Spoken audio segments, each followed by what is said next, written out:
어린 아들이 목사 아빠에게 이렇게 묻습니다. 아빠가 설교하러 나오시기 전에 의자에 앉으셔서 간절히 기도하는 모습을 늘 봐요. 아빠는 그 자리에서 무슨 기도를 하셔요? 아빠 목사님이 대답합니다. 설교 잘하게 해달라고 기도하지. 그랬더니 아들이 이렇게 말합니다. 그런데 왜 하나님은 아빠의 기도를 안 들어주세요? 저는 이런 아들이 있을까봐 참 늘 두렵습니다. 설교를 참 잘하려고 준비를 해도 유튜브가 촬영하는데 상당히 긴장됩니다. 20대에 낡은 트럭 한 대를 끌고 다니며 미군 영내 청소를 하던 한 젊은이가 있었습니다. 한 번은 차를 운전하고 가다가 길가에 차를 세워놓고 난처한 모습으로 서 있는 외국인 여성을 발견하게 되었습니다. 차를 세우고는 May I help you? 서툰 영어지만은 사정을 물어보았습니다. 이 외국인 여성은 차가 고장이 났는데 자신은 만질 줄 몰라서 이렇게 누군가를 기다리고 있다고 얘기를 합니다. 바쁜 일정을 접어두고 1시간 반 동안에 땀을 흘려 차를 고쳐주었습니다.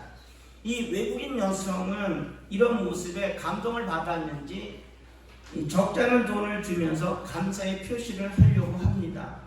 하지만 이 젊은이는 돈을 사양했습니다. 주소나 좀 가르쳐달라고 하도 간곡히 부탁하는 바람에 사무실 주소를 알려주고는 헤어졌습니다. 바로 다음날 그 외국인 여성은 남편과 함께 그 사무실에 찾아옵니다. 놀라운 것은 그 남편은 당시 289 사령관이었습니다. 청년은 다시 건네는 감사의 돈을 정중히 사양했습니다. 끝내 뭔가를 해주고 싶어하는 이 사령관 부부의 이 눈빛을 보고는 말합니다. 저도 당신들에게 도움이 되고 내게도 도움이 될 수 있는 일이 한 가지 있습니다. 가능하시다면 사령관 각하 도와주십시오. 뭡니까? 제가 미군 영내 청소를 하다 보니 폐차는 차량을 처리하는 것이 쉽지 않은 모양입니다. 그 폐차들을 제가 처리할 수 있도록 도와주십시오. 사령관은 쓸모없는 폐차, 누군가가 이것을 처리해 준다고 하니 얼마나 좋습니까? 또 뭔가를 도와주고 싶은데 끝내 사용하니까 그 정도는 충분히 할 수 있다 하여서 폐차 처리의 모든 정권을 이 젊은이에게 맡깁니다. 그래서 이 젊은이는 폐차 사업을 시작합니다. 이 청년의 이름은 당시 24살에서 26살가량으로 된 조중은 씨입니다. 저분이요. 폐차 산업은 큰 발전이 되어서 오늘날 한진그룹의 대한항공이 된 겁니다. 대한항공 이 갑질력 때문에 주가가 떨어졌지만 저 출발점은 조중은 씨는 May I help you? 누군가가 힘들고 어려운 모습을 그냥 지나가지 않고 도와주다가 그 여인이 미팔군 부인인지 누가 알아요? 그렇게 해서 대한항공이 시작된 겁니다. 사랑하는 여러분, 누군가에게 도움을 준 일이 자신에게는 반드시 큰 도움으로 돌아옵니다. 오늘 여러분들이 하나님의 나라를 세우면 하나님은 여러분들의 기업을 세우신다는 것을 믿으시길 바랍니다. 본문 3절을 보면 예루살렘 주민과 유다 사람들아 구하노니 이제 나와 내 포도원 사이에서 사리를 판단하라 라고 되어 있습니다. 여러분의 나라의 구성 요소는 세 가지입니다. 혹시 아십니까? 영토, 백성, 주권입니다. 이 중에서 굳이 중요하다라고 하는 것이 한 가지 뽑는다면 무엇입니까? 주권입니다. 여러분들 영토를 빼앗겨도 망명정부 세울 수 있습니다. 망명지에서 잃어버린 땅의 백성들이 모이면 여러분들 유엔은 그 주권 인정합니까? 안 합니까? 잘 모르시는군요. 주권 인정합니다. 그러니까 주권을 잃어버리는 나라는 땅이 있어도 백성이 있어도 아무 소용이 없습니다. 그래서 우리나라는 헌법 제1조 제2항에 분명히 명시되어 있습니다. 대한민국의 주권은 국민에게 있고 모든 권력은 국민으로부터 나온다 라고 규정되어 있습니다. 세상 나라도 주권은 국민에게 있다고 분명히 명시되어 있습니다. 그렇다고 한다면 하나님 나라의 주권은 어디에 있습니까? 하나님의 나라의 주권은 나한테 있습니까? 아니면 하나님한테 있습니까? 하나님으로부터 오는 겁니다. 그래서 예수님의 첫 설교도 다른 설교가 아니라 하나님 나라였습니다. 마가복음 1장 15절에 보면 때가 찼고 하나님 나라가 가까이 왔으니 회개하고 복음을 믿으라 라고 첫 설교가 분명히 하나님 나라였습니다. 하나님 나라라고 하는 것은 바슬레아입니다. 근데 이 단어는 신약 성경에 122번 나옵니다. 근데 그 중에서 무려 99번이 공간복음서에서 나옵니다. 하나님의 나라는 그만큼 중요하다는 겁니다. 그러면 하나님의 나라는 언제 옵니까? 어제 저녁에 큐티에서 우리가 함께 나눴지만은 감옥에 갇힌 세례 요한이 누가복음 7장 20절에 질문합니다. 오실 그이가 당신이오니까 우리가 다른 일을 기다리올까? 라고 질문합니다. 그러자 예수님은 세례 요한이 보낸 제자들에게 이렇게 답변합니다. 소경이 보며 안진뱅이가 걸으며 문둥이가 깨끗함을 받으며 귀머거리가 들으며 죽은 자가 살아나며 가난한 자에게 복음이 전파된다 하라 라고 분명히 말씀하셨습니다. 이 말씀의 뜻은 뭡니까? 하나님의 나라는 예수님이 이 땅에 오심으로 말미암아 이미 선포됐다는 겁니다. 하나님의 나라는 이미 온 겁니다. 여러분들 예수 그리스도를 믿으면 여러분들 안에 하나님의 나라가 임한 것을 믿으시길 바랍니다. 여러분들이 그 믿음으로 하나님의 나라를 받아들이면 가정의 천국이, 여러분들의 직장의 천국이, 이 땅에 하나님의 나라가 임한 것을 간증하는 우리 모두가 되기를 바랍니다.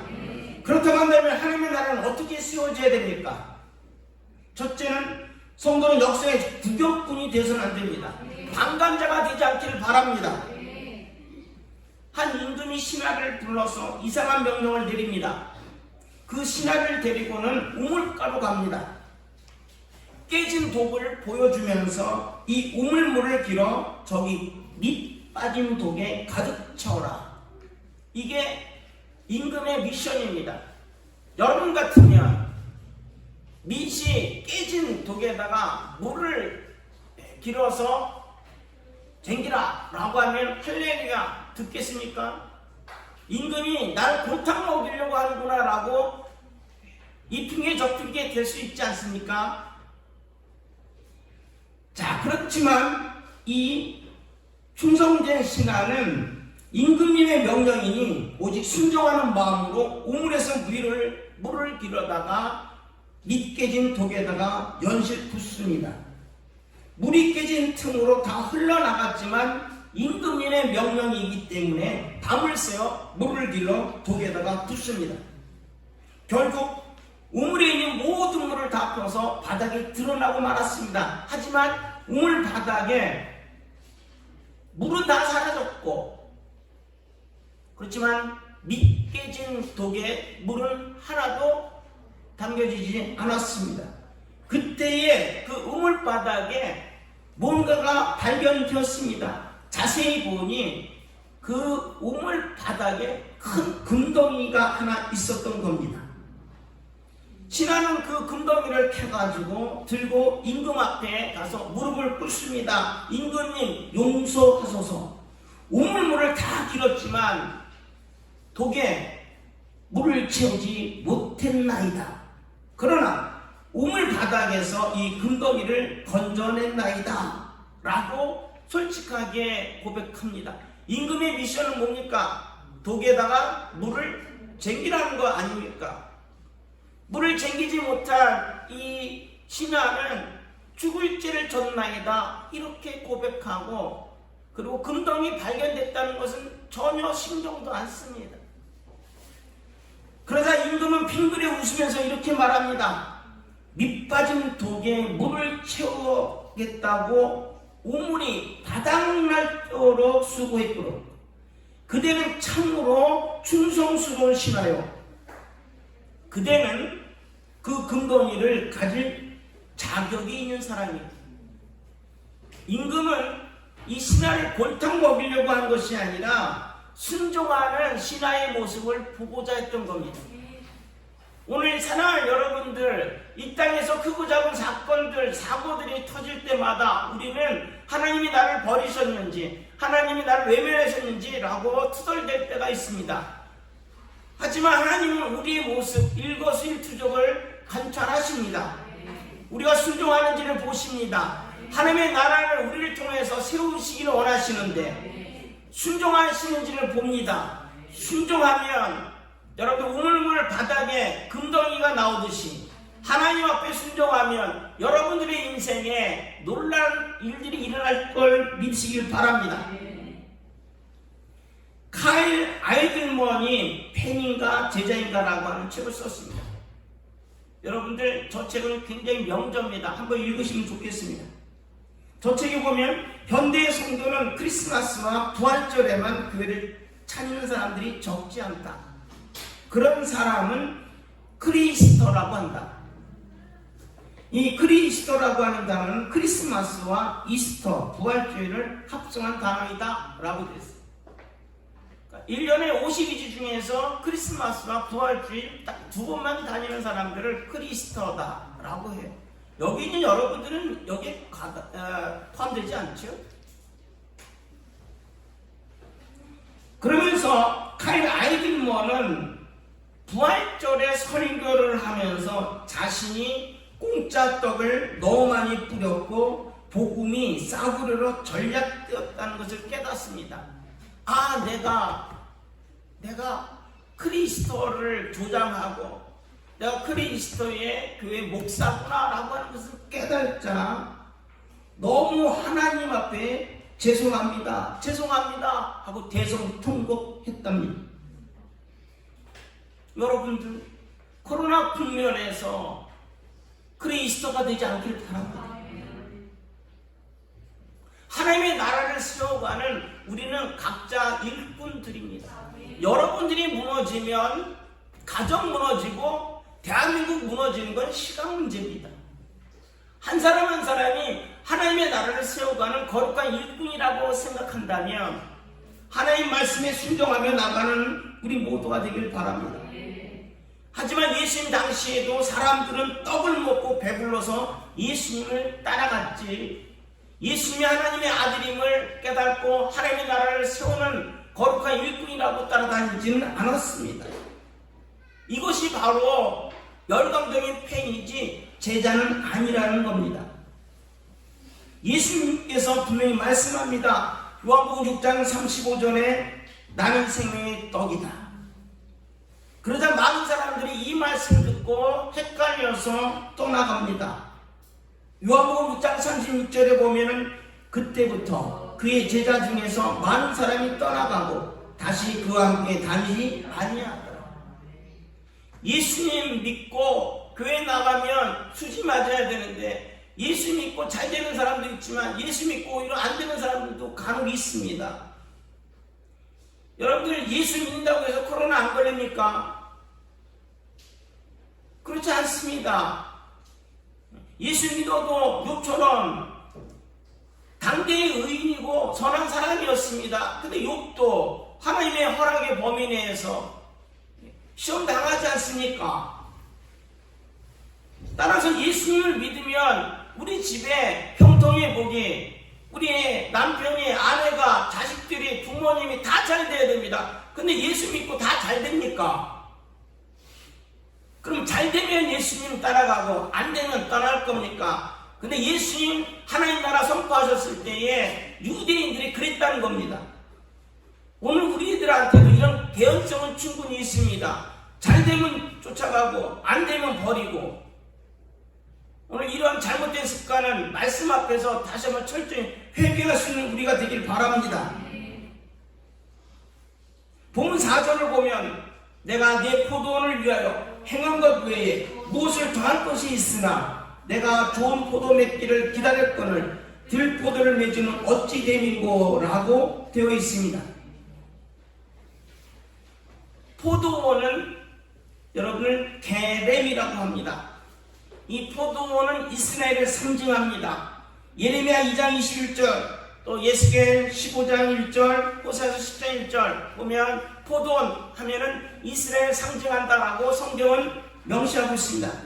또 오늘 본문 7절에 보면 이스라엘 족속이다 라고 되어 있습니다.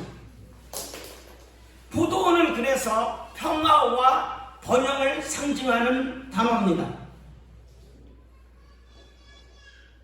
2절에 보면은 땅을 파서 돌을 제하고 극상품 포도나무를 심었도다. 그 중에 망대를 세웠고 또 그 안에 슬투를 폈도다. 이스라엘을 상징하는 포도원을 지금 누가 팠습니까? 누가 돌을 제합니까? 누가 좋은 걸 심습니까? 하나님께서 이 거친 이스라엘 백성들을 하나님의 나라의 구성원 만드시려고 뭐 하셨습니까? 땅을 파시고 돌을 골라내고 그리고 좋은 거 심으신 겁니다. 오늘 여러분들 우리는 태생부터 좋은 사람들입니까? 꿀먹은 벙어리입니다. 저는 솔직히 말합니다. 나는 참 좋은 사람 아닙니다. 근데 하나님께서 저를 만지셔서 여기까지 오게 하시는 겁니다. 내 안에 왜 돌들이 얼마나 많이 있었겠습니까? 거친 가시와 나쁜 것들이 얼마나 많이 있었겠습니까? 근데 성령께서 걸러내 주시고 제하여 주셔서 말씀의 씨앗 극상품 포도나무를 제 안에 심어 주셔서 목회자가 된 겁니다. 저를 이렇게 만드신 겁니다. 또 망대도 세워주셨다고 되어 있습니다. 근데 망대를요, 그 당시 포도원에서 망대를 세우지 않으면 어떤 봉변이 있냐면 아가서 2장 15절에 보면 포도원을 하는 작은 여우를 잡기 위하여 이 망대를 세운 겁니다.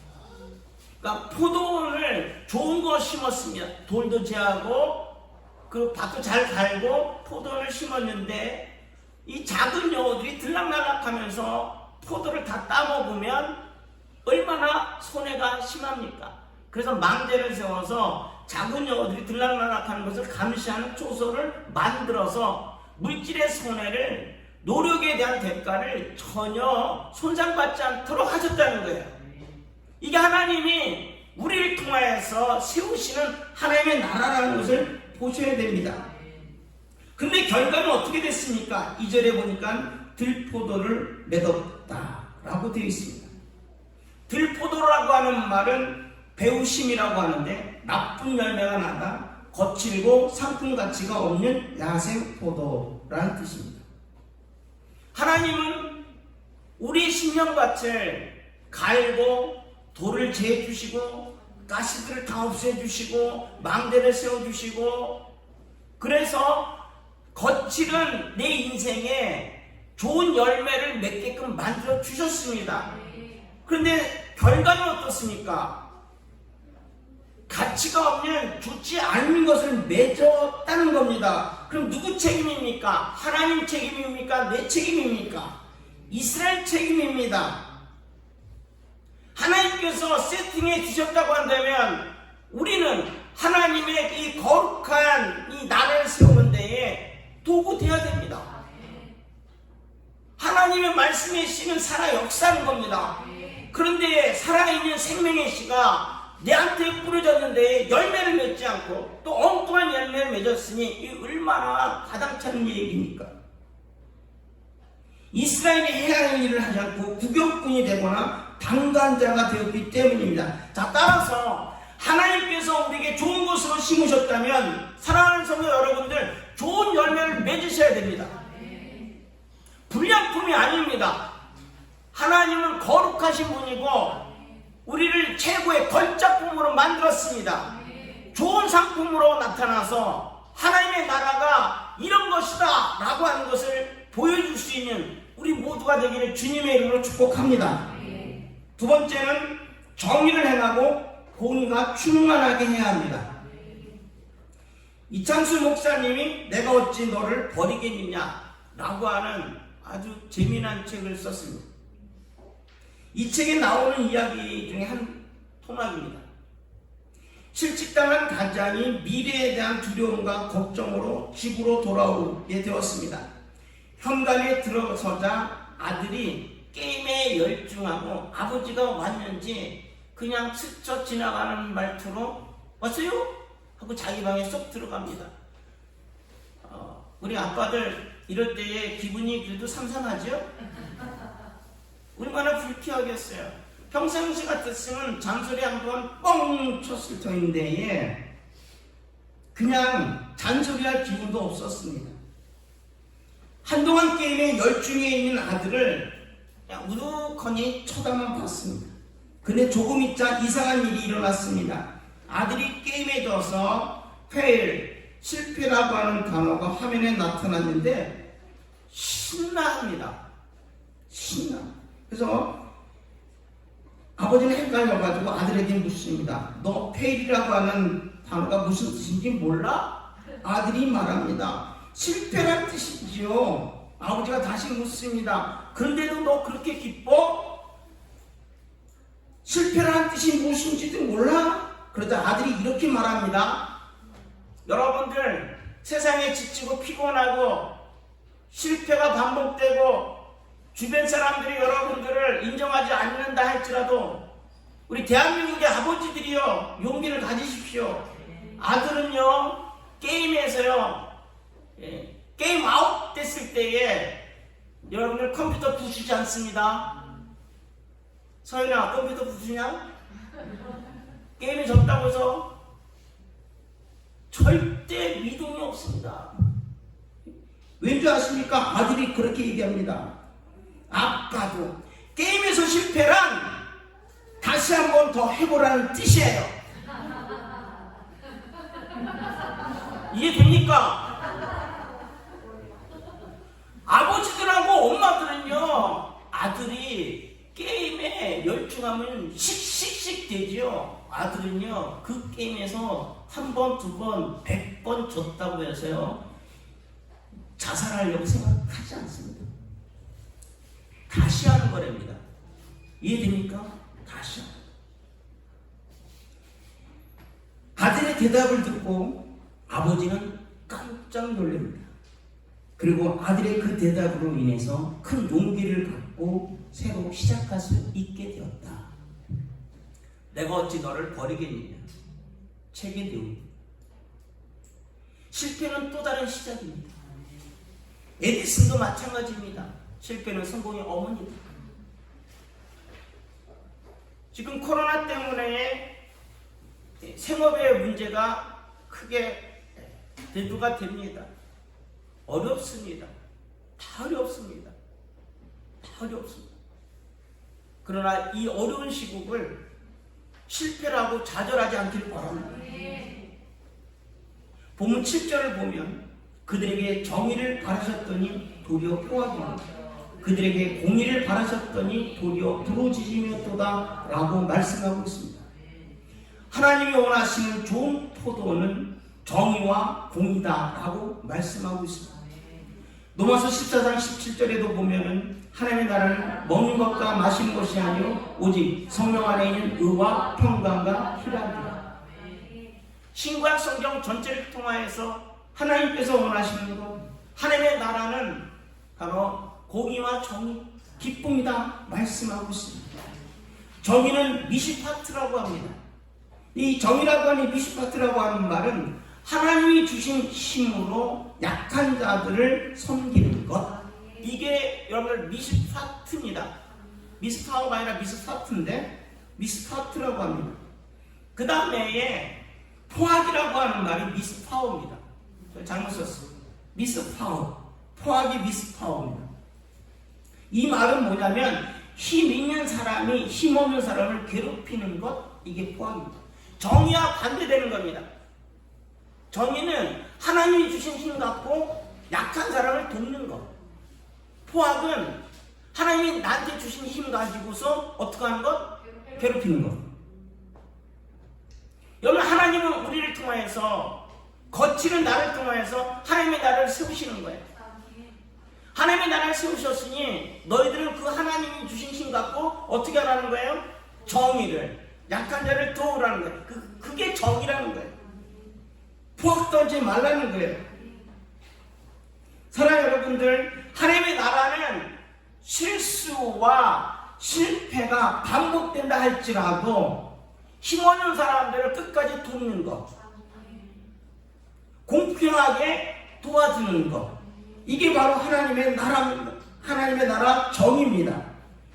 여러분들, 공평은 체닥하라고 합니다.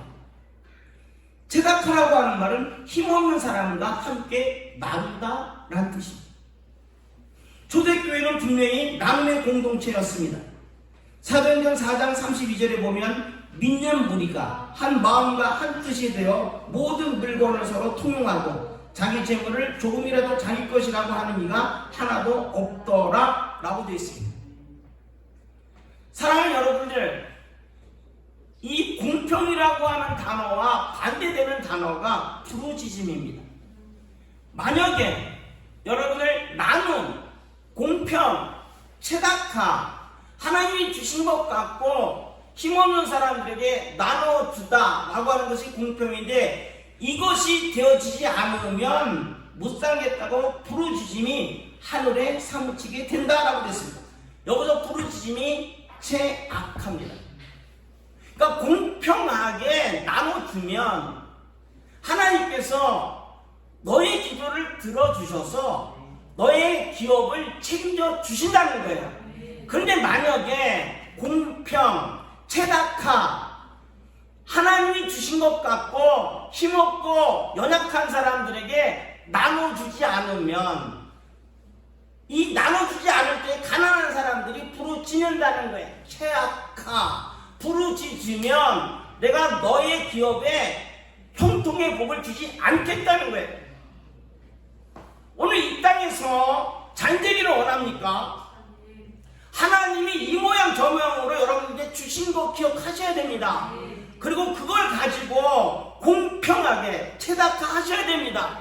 그리하지 않으면 여러분들의 이 도움을 받지 못하고 아파하는 사람들이 하나님 앞에 직접 호소하는 겁니다. 하나님, 어떻게 하면 좋습니까? 마땅히 하나님께서 주신 힘 갖고 우리를 깔보고 무시하고 조롱하는 저 사람들 대신 하나님, 저를 도와주십시오 라고 부르짖으면 가난한 자의 부르짖음을 들으시는 하나님, 하지만 가난한 자의 아픔을 외면하는 사람들에게는 체악하, 공평을 주지 않는다.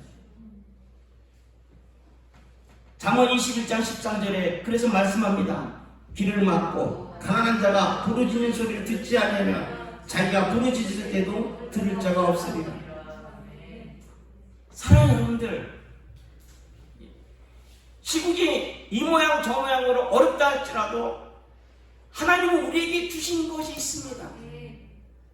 그 주신 것 갖고 힘없는 사람들에게 나눠주시고 섬김으로 우리 모두가 하나님의 나라를 한 부분에서 세워나가는 거룩한 동역자들이 되기를 주님의 이름으로 축복합니다. 마지막으로 세 번째는 의로운 나라의 백성으로 행동해야 됩니다. 직접 생활 속에서 실천해 나가야 됩니다. 윈 형제 그리고 폴 헤더웨이가 공동으로 쓴 책이 있습니다. Back to 예루살렘입니다. 이 Back to 예루살렘을 보면 순유저 형제의 간증이 있습니다. 이 사람의 이야기입니다. 1949년 중국이 공산화되었을 때 교회 건물은 철저히 파괴되었습니다. 성도들은 2~3명의 소그룹으로 비밀리에 새벽 3시 모여서 예배를 드립니다. 목사도 없습니다. 성경도 찬송가도 설교 없이 서로 모이면 격려하고 기도하는 것이 예배 전부였습니다. 이런 상황에서 수 형제는 중요한 간증을 고백합니다. 코로나 국면에서 여러분들 대면 예배, 비대면 예배, 예배로 옥신각신하는 우리들에게 백투 예루살렘에서 수용제의 간증은 기관이 됩니다. 뭐라고 얘기를 하냐면 우리는 표면적인 신앙의 형식을 잃었다고 해서 약해진 것이 아니라 하나님을 향한 믿음이 그만큼 더 순수해져서 오히려 더욱 강해졌음을 깨달았습니다. 우리는 사랑할 수 있는 기회를 얻지 못한 대신 하나님 한 분만을 사랑하는 법을 배웠고 프로그램이나 계획이 없었기 때문에 예수님의 얼굴만 찾게 되었습니다. 대면을 하지 못해서 이웃사랑을 실천하지 못했지만 대신 하나님 한 분만을 더 극진히 사랑하는 것을 발견했답니다. 교회가 대면이 안 되니까 프로그램을 진행할 수 없습니다. 뭔가를 할 수가 없습니다. 그런 상황 속에서도 저들은 예수님의 얼굴만을 찾게 됐다는 겁니다. 다윗은 자신을 깨진 그릇이라고 고백합니다. 시편 31편 12절에 보면 내가 잃어버린 바 됨이 죽은 자를 마음에 두지 아니함 같고 깨진 그릇과 같으니이다 라고 되어 있습니다. 깨진 그릇이 됩니다. 오늘 우리는요 깨진 그릇입니다. 하나님의 성령이 내 안에 임하지 않으면 우리는 여기저기서 물샌 깨진 바가지들입니다. 하지만 다윗은 분명히 얘기합니다. 시편 30편 14절에 주의 손에 있다. 나는 주의 손에 있다. 나는 깨진 그릇이다. 그렇지만 나는 주의 손에 있다. 오늘 여러분들 이 코로나 국면에서 여러분들의 힘으로 헤쳐나갈 수 있겠습니까? 의료 시스템이 아무리 발달이 됐다 할지라도 여러분들 코로나 학자들은 얘기합니다. 3년에서 5년 사이로 주기적으로 또 온다고. 의료 백신으로 이 문제가 해결될 것이 아닙니다. 그래서 학자들은 얘기합니다. 생태 백신을 회복하라고, 그 다음에 행동 백신을 분명히 맞으라고. 행동 백신이 뭡니까? 생태계를 파괴했던 거 빨리 사람들이 회개하라는 겁니다. 생태 복원하라는 겁니다. 공장용 축산업 이거 빨리 고치라는 얘기입니다. 그러지 않으면은 3년, 5년 사이에 계속해서 이 코로나 바이러스 같은 이 전염병이 주기적으로 이 지구촌을 공격한다는 겁니다. 사랑하는 여러분들, 이 시국에 나는 주의 손에 있습니다. 믿음으로 여러분들이 나가셔야 됩니다. 살리기도 하시고 죽이기도 하시는 분은 하나님이지 의료 시스템이 아닙니다. 시편 31편 12절에 그래서 말씀합니다. 내가 잃어버린 바 됨이 죽은 자를 마음에 두지 아니함 같고 깨진 그릇과 같으니이다.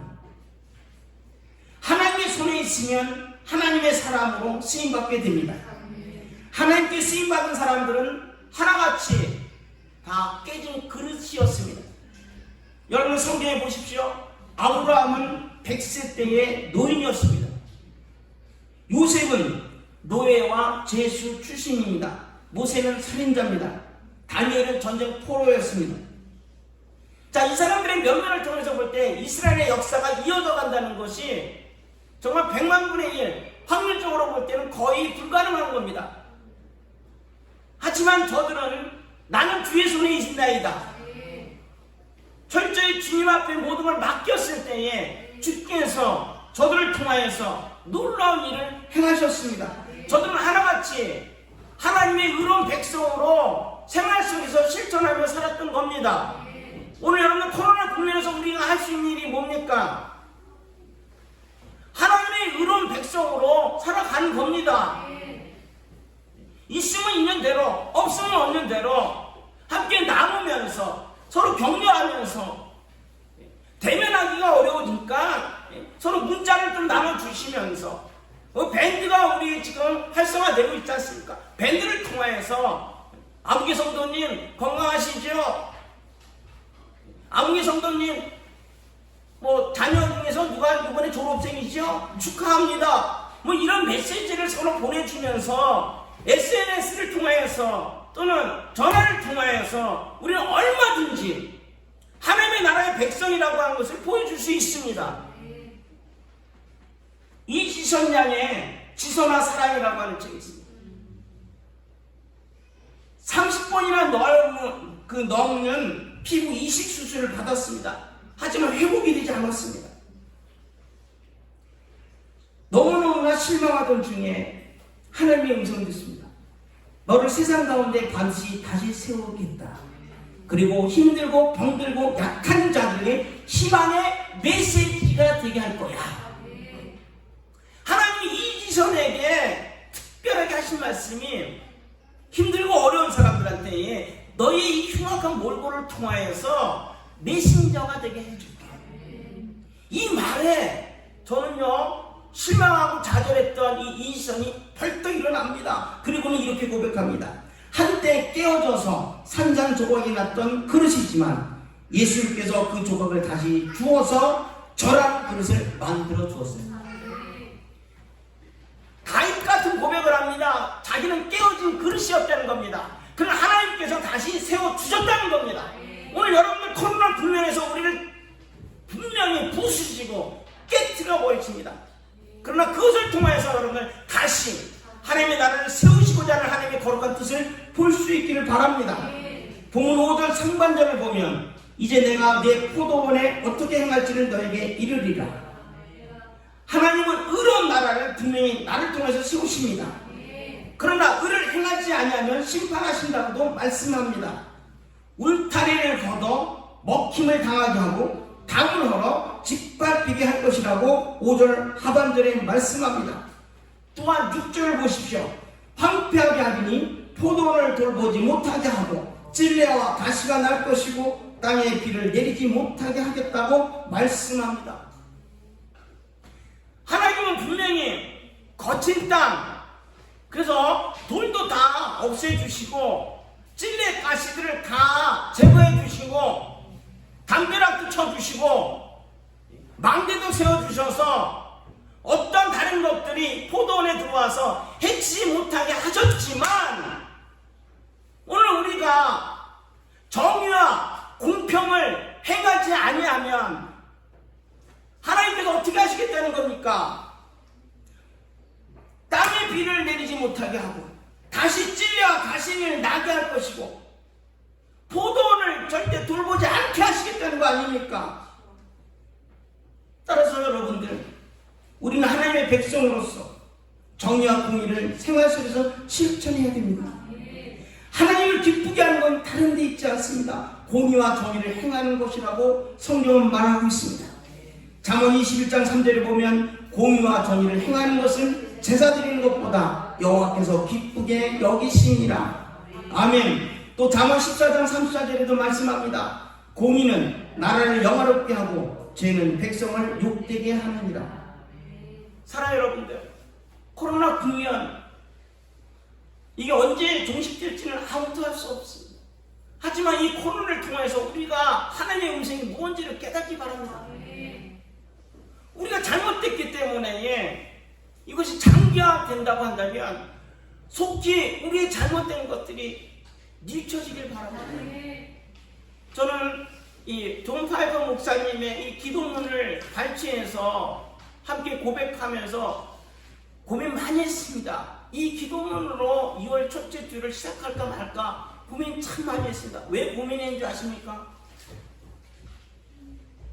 대한민국에 공신력 있는 기독교 모든 교회들이 한마음 한뜻으로 코로나 대응 공동 기도문을 왜 하나 못 만듭니까? 저는 우리 교회만 독특하게 특출나게 튀어나오고 싶지 않습니다.